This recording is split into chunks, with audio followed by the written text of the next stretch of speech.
Kita semua tahu bahwa berbuat baik adalah sesuatu yang mulia. Namun pernahkah kita merasakan ketika kebaikan-kebaikan kita tidak dibalas dengan kebaikan? Pernahkah kita merasa kecewa karena orang-orang yang selama ini kita bantu tidak membantu kita saat kita merasakan kesusahan? Pernahkah kita merasa sedang berada di sebuah situasi di mana kita berpikir bahwa dunia ini tidak adil? Kenapa kita sudah berbuat baik tapi dibalas dengan kejahatan? Simak video ini baik-baik.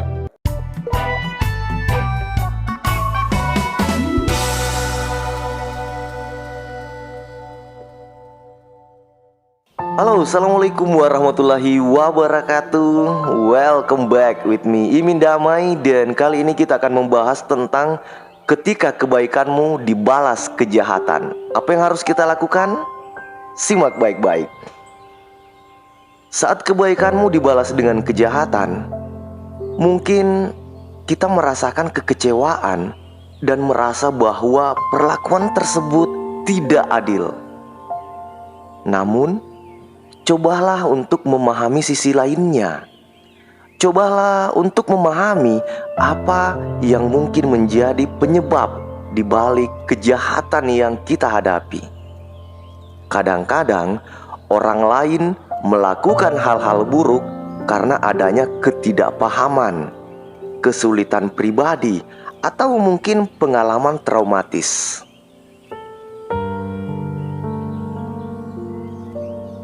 Kejahatan yang kita hadapi dapat memunculkan amarah, kesedihan, atau bahkan keinginan untuk membalas dendam. Namun sadarilah, mengasumsikan sikap negatif atau membalas dendam hanya akan menyebabkan lebih banyak penderitaan di dalam hidup kita.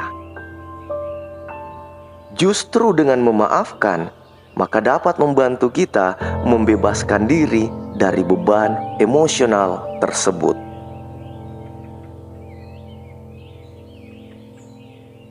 Pengalaman negatif dapat membuat kita meragukan niat baik kita sendiri dan membuat kita ragu untuk berbuat baik di masa depan. Ketahuilah, memilih untuk memaafkan adalah tindakan yang memperkuat pertumbuhan pribadi kita.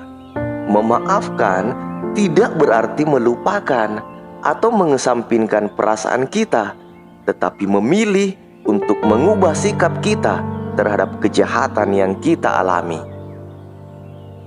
Menghadapi kejahatan dapat menjadi pengalaman yang sulit, tetapi dengan memperkuat ketahanan emosional kita, kita dapat lebih baik mengatasi perasaan negatif dan melanjutkan hidup dengan penuh kebaikan. Meskipun ada risiko kebaikan kita tidak dihargai, kita tetap dapat melanjutkan kebaikan dengan memberikan manfaat kepada orang lain dan melakukan tindakan baik tanpa pamrih. Dalam menghadapi kejahatan, kita tidak sendirian.